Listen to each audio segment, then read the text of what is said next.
All 7 Patriot League football teams will take the field on Saturday, including 6 at home and 5 against Ivy League teams.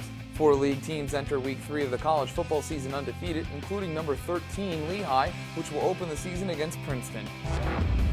Coming off a big 35-14 win at Central Connecticut, the 2-0 Mountain Hawks return home to face Princeton at 12:30 on Saturday. Lehigh is looking to start the season at 3-0 for the first time since 2003, while extending its regular season winning streak to 12 games. Saturday's game is the season opener for Princeton, which creates a different challenge for Lehigh. I think the biggest challenge with Princeton is they haven't played a game yet. They're coming off of 2 seasons that weren't very strong for them. So you have to think that they've made some changes, offense, defensively, kicking game over to spring ball and those type of things. So, I expect them to be offensively a wide open, fast-paced Oregon style of offense. Defensively, 2 years ago they were one style and then they changed completely last year.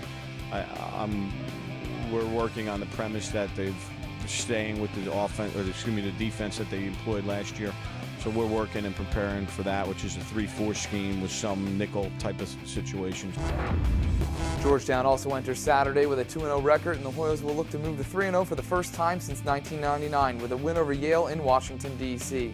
With 2 of the league's top 10 rushers in running back Nick Campanella and quarterback Aaron Aiken, the Hoyas will look to pick up their first program win against the Ivy League foe.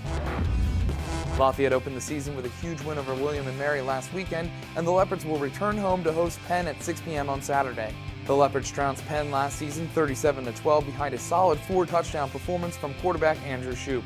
The senior will look to duplicate that outing on Saturday after throwing for 189 yards and a touchdown in the Leopards' 17-14 win at William & Mary a week ago. For Coach Frank Tavani, his squad can't dwell on last week's big win.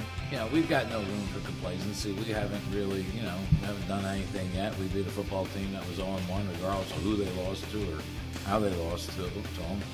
Every game is going to present a different challenge, and certainly Penn coming to your house. The overall history of playing Penn has not been very good. Recent history's been at least a little bit more promising, but you know what you're getting with the University of Penn. You're getting a hard-nosed, well-prepared football team that's going to come and go head-to-head and toe-to-toe with you for 4 quarters or more. So we're headed into, I think, a much more physical football game than we played a week ago, to be honest with you, and certainly a team that I'm sure they're going to show a little bit of last year's film. As we will, and they're going to be fired up and certainly not going to be looking biased, and are certainly going to give us some surprises. We're going to have to make some adjustments. Bucknell also started the season 1-0 last week with a 19-17 win over Marist. This week, Coach Joe Susan will lead his Bison into Newark, Delaware to face his alma mater, number 14 Delaware.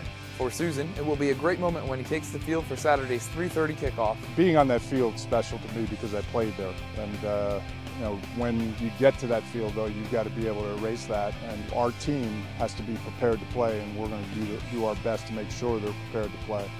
Delaware has an edge in the series with a 22-11 record, but the Bison haven't played the Blue Hens since 1985. Bucknell is looking to start the season 2-0 for the 2nd straight season.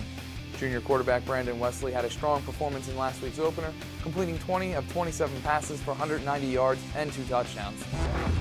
Holy Cross returns to Fitton Field with a 1 p.m. kickoff against the Brown Bears. The Crusaders had Week 2 off after a tough loss against ranked New Hampshire in the opener. Holy Cross has won 4 of the last 6 games against Brown, and 6 of the last 7 contests have been decided by a touchdown or less.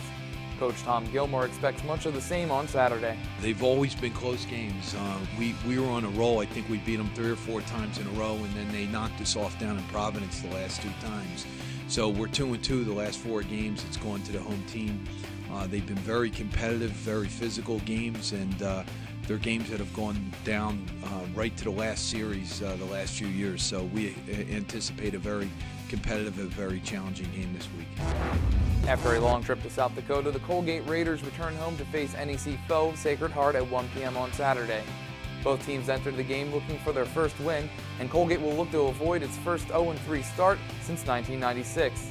Colgate has been led by the league's leading rusher in Jordan McCord, who has 262 yards rushing and a touchdown. He's averaging 5.1 yards per carry. The Fordham Rams also returned home after a tough road trip to Villanova last weekend, and they'll welcome in Cornell for a 1 p.m. kickoff. Rolling with a pair of quarterbacks, Fordham has Michael Nieberg, who has run for 165 yards and 4 touchdowns, and Ryan Higgins, who has thrown for 341 yards and a touchdown. The dual attack will look to even the series with Cornell at 4 wins apiece. For highlights and scores from all of Saturday's games, tune into Monday's Patriot League Roundup here on Patriot League All Access. You can also find the scores and recaps on PatriotLeague.com.